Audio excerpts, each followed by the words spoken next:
Hello नमस्कार, मैं doctor Rajneesh Kumar आप सभी का एक बार फिर से हार्दिक स्वागत करता हूं। तो जब आप आचार्य रामचंद्र शुक्ल का हिंदी साहित्य का इतिहास पढ़ेंगे तो एक तरीके से उस इतिहास में सबसे आखिरी कवि के तौर पर महादेवी वर्मा का नाम ही आप देखेंगे। अगर आप लोगों के पास किताब हो तो जरूर उसको खोलकर देख लीजिए। आचार्य रामचंद्र शुक्ल महादेवी वर्मा को लिखते हैं श्रीमती महादेवी वर्मा। इस चीज को भी इंडिकेट आपको करना है, श्रीमती महादेवी वर्मा। आगे क्या लिखते हैं कि छायावादी कहे जाने वाले कवियों में महादेवी जी ही रहस्यवाद के भीतर रही हैं। तो इस चीज को आपको ध्यान में रखना है कि जितने भी छायावादी कवि हैं उसमें महादेवी जी ही रहस्यवाद के भीतर रही हैं। तो इस पॉइंट को आपको नोट करना है। उस अज्ञात प्रियतम के लिए वेदना ही इनके हृदय का भाव केंद्र है, जिससे अनेक प्रकार की भावनाएं छूट छूट कर झलक मारती रहती हैं। मान लीजिए ये कथन के तौर पर आ जाएगा तो जितने भी विद्यार्थी यहाँ देख रहे हैं वो आराम से इसका जवाब दे पाएंगे। आचार्य रामचंद्र शुक्ल महादेवी वर्मा के बारे में लिखते हैं कि उस अज्ञात प्रियतम के लिए वेदना ही इनके हृदय का भाव केंद्र है, जिससे अनेक प्रकार की भावनाएं छूट छूट कर झलक मारती रहती हैं। मैं बार बार आप लोगों को जब आचार्य रामचंद्र शुक्ल की चर्चा करता हूं तो मैं बताता रहता हूं कि ये ज्यादातर सर्वनाम का प्रयोग करते हैं, कभी संज्ञा का बहुत कम प्रयोग करते हैं। जैसे इनके, उनके, इनका सा, उनका सा, इस टाइप के शब्दों का ज्यादा प्रयोग करते हैं। मान लीजिए यही कथन आ गया परीक्षा में कि उस अज्ञात प्रियतम के लिए वेदना ही इनके हृदय का भाव केंद्र है, जिससे अनेक प्रकार की भावनाएं छूट छूट कर झलक मारती रहती हैं, तो आपके दिमाग में तुरंत आ जाएगा कि ये बात महादेवी वर्मा के बारे में कही गई है आचार्य रामचंद्र शुक्ल के द्वारा। तो धीरे धीरे आप लोग मुझसे परिचित हो रहे होंगे कि मैं क्या कहना चाहता हूं।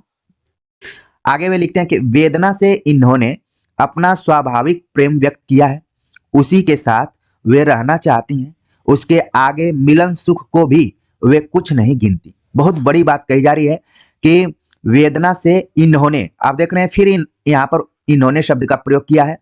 तो पहले तो इस टाइप के शब्दों को आपको देखने के बाद अगर कथन पूछा जाए कि किस आलोचक का है तो एक नजर जरूर आप आचार्य रामचंद्र शुक्ल की तरफ ले जाएंगे। लिखते हैं महादेवी वर्मा के बारे में कि वेदना से इन्होंने अपना स्वाभाविक प्रेम व्यक्त किया है, उसी के साथ वे रहना चाहती हैं, उसके आगे मिलन सुख को भी वे कुछ नहीं गिनती हैं। जो भी मैंने बोल्ड किया है यहाँ पर, एक तरीके से इसको विकल्प के तौर पर आप देख सकते हैं, आ जाता है कई बार, ठीक है, तो इसको ध्यान में रखिए। आगे लिखते हैं वे कि वे कहती हैं कि मिलन का मत नाम ले, मैं विरह में चीर हूं। ध्यान में रखना, यहां पर चूर नहीं होगा। मिलन का मत नाम ले, मैं विरह में चीर हूं। चीर शब्द आप अक्सर देखते होंगे जब आपको निमंत्रण वाला कार्ड मिलता होगा तो वहां पर लिखा रहता है चिरंजीवी, ठीक है, यानी कि लंबी उम्र, दीर्घायु। यहाँ पर चीर का मतलब है दीर्घायु से एक तरीके से लिया गया है, ठीक है। मिलन का मत नाम ले, जिसके बारे में ऊपर बताया जा रहा है कि वो अपने वेदना से अपना स्वाभाविक प्रेम व्यक्त करती हैं और उसके आगे मिलन सुख को भी वो कुछ नहीं गिनती हैं, मतलब उसको भी नहीं समझती हैं, और लिखती हैं कि मिलन का मत नाम ले, मैं विरह में चीर हूं। ये पंक्ति अगर आप पिछले ईयर के क्वेश्चन पेपर को देखे होंगे तो ये पंक्ति खूब पूछी जाती है, इसको ध्यान में रखिए। मिलन का मत नाम ले, मैं विरह में चीर हूं। इस वेदना को लेकर इन्होंने हृदय की ऐसी अनुभूतियां सामने रखी हैं जो लोकोत्तर है। ऐसे विकल्प में भी प्रश्न आ जाते हैं विकल्प के तौर पर।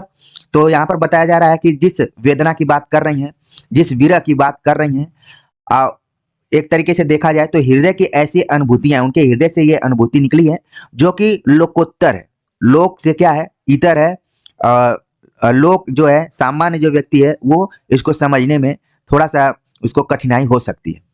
आगे लिखते हैं कि कहाँ तक वे वास्तविक अनुभूतियां हैं और कहां तक अनुभूतियों की रमणीय कल्पना है, यह नहीं कहा जा सकता, ठीक है। जिस अनुभूतियों के बारे में बातचीत की जा रही है, पहले तो रामचंद्र शुक्ल ने बताया कि वो लोकोत्तर है, फिर इसके बाद कह रहे हैं कि ये कितनी वास्तविक है और कितनी रमणीय कल्पना है, इसके बारे में भी नहीं कहा जा सकता। एक पक्ष में अनंत सुषमा, दूसरे पक्ष में अपार वेदना, विश्व के छोर हैं जिनके बीच उसकी अभिव्यक्ति होती है। इन विरह वेदना के अंतर्गत एक पक्ष में अनंत सुषमा, दूसरे पक्ष में अपार वेदना, तो इन दोनों चीजों को ध्यान में रखना है। इसके बाद एक उनकी पंक्ति वो उठा लेते हैं और पंक्ति कुछ इस तरीके से है, इसको आप याद करिए परीक्षा के दृष्टिकोण से। यह दोनों दो ओरें थीं संस्कृति की चित्रपटी की, उस बिन मेरा दुख सूना, मुझ बिन वह सुषमा फीकी है। पहले तो ध्यान में रखना है कि यह पंक्ति महादेवी वर्मा की है, और आचार्य रामचंद्र शुक्ल का जब इतिहास ग्रंथ पढ़ेंगे तो मात्र दो पंक्तियां, मतलब दो कविताएं आचार्य रामचंद्र शुक्ल ने उद्धृत की हैं। पहली कविता जिसके बारे में मैं बात कर रहा हूं, यह दोनों दो ओरें थी। ओरें मतलब छोर, जिसकी की चर्चा ऊपर में की जा रही है कि एक पक्ष अनंत सुषमा का और दूसरा पक्ष अपार वेदना के। ये विश्व के दो छोर हैं, उसी के बारे में बात की जा रही है।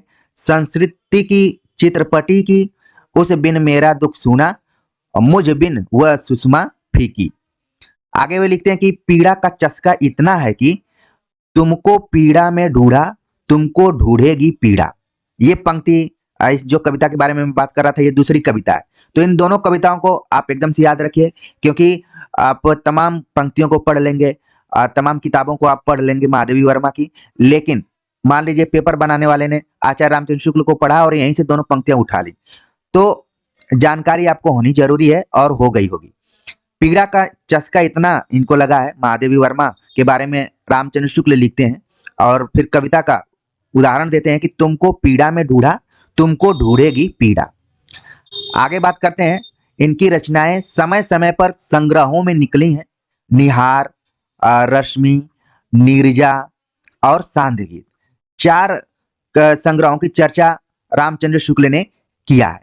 तो हो सकता है कि बदलते हुए पैटर्न पर सवाल पूछ लिया जाए, क्योंकि अब तो सवाल इतने तक पूछे जा रहे हैं कि देव की रचनाएं आप अलग अलग किताबों में पढ़ेंगे तो 72 बताई जाती हैं, लेकिन रामचंद्र शुक्ल ने इसकी अलग संख्या बताई हुई है। जब हम देव के बारे में बात करेंगे तो इस पर हम करेंगे, लेकिन एक मैंने संकेत दे दिया है, आपके पास किताब होगी तो जाकर जरूर देखिएगा। उसी तरीके से सवाल पूछा जा सकता है कि महादेवी वर्मा की कुल कितने काव्य संग्रहों के बारे में आचार्य रामचंद्र शुक्ल ने चर्चा की है। तो यहाँ पर आप देख रहे हैं कि 4 की है, तो इसको ध्यान में रखना है आपको। और आगे लिखते हैं कि अब इन सब का मतलब कि जो ये चारों काव्य संग्रह हैं, अब इन सब का एक बड़ा संग्रह यामा के नाम से बड़े आकर्षक रूप में निकला है। शब्दावली को आप पकड़िए। कहा जा सकता था कि इनका संग्रह यामा में किया गया है, लेकिन यहाँ पर आचार्य रामचंद्र शुक्ल की खूबसूरती है कि वो कैसे चीजों को प्रस्तुत करते हैं।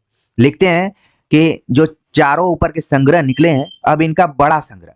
आमतौर पर जब आप आचार्य रामचंद्र शुक्ल का इतिहास ग्रंथ पढ़ेंगे तो वो बड़ा भारी इस तरीके के शब्दों का बार बार प्रयोग अपने इसमें इतिहास ग्रंथ में करते रहते हैं। इससे आप लोग भी परिचित होंगे। तो यामा को भी ध्यान में रखिए, बाद में इस पर पुरस्कार भी मिला था महादेवी वर्मा को। तो यामा इन 4 काव्य संग्रहों का एक बड़ा संग्रह है, तो इसको भी ध्यान में आप सब रख लिए होंगे। अगला जो कोटेशन है वो काफी इंपॉर्टेंट है, हो सकता है कि परीक्षा में 1-2 बार पूछा जाए। गीत लिखने में जैसी सफलता महादेवी जी को हुई वैसी और किसी को नहीं। आमतौर पर आचार्य रामचंद्र शुक्ल ने तमाम कवियों के बारे में कुछ इसी पैटर्न पर बातें कही हैं, इसलिए खासतौर से जब आप रीतिकाल पढ़ेंगे तो वहां पर कंफ्यूजन सा क्रिएट होने लगता है कि किसके बारे में कहा होगा। जब तक आप क्लोज रीडिंग नहीं करेंगे सही नहीं बता पाएंगे। वैसे यहाँ पर लिखते हैं महादेवी जी के बारे में, यहाँ पर तो नाम ही लिख दिया है। गीत लिखने में जैसी सफलता महादेवी जी को हुई वैसी और किसी को नहीं। न तो भाषा का ऐसा स्निग्ध और प्रांजल प्रवाह और कहीं मिलता है, न हृदय की ऐसी भावभंगी। जगह जगह ऐसी ढली हुई और अनोखी व्यंजना से भरी हुई पदावली मिलती है कि हृदय खिल उठता है। आप देख रहे हैं ये केवल एक कोटेशन नहीं है, बल्कि महादेवी वर्मा की कविताओं की विशेषता की तरफ संकेत किया गया है। पहले तो आपको ध्यान में रखना कि महादेवी वर्मा किस चीज के लिए फेमस है, वो है गीत लिखने के लिए। और गीत भी लिखती हैं तो उसमें भाषा के दृष्टिकोण से भाषा इनकी स्निग्ध है, प्रांजल प्रवाह है और भाव भंगी, हृदय की भाव भंगी को भी प्रस्तुत करने में अच्छी है। जगह जगह ऐसी ढली हुई और अनूठी व्यंजना से, आमतौर पर जब आप छायावाद की विशेषता को पढ़ेंगे तो वहां पर लाक्षणिकता की चर्चा की जाती है, लेकिन महादेवी वर्मा किसका प्रयोग कर रही हैं? व्यंजना की। तो इसको भी आपको ध्यान में रखना है।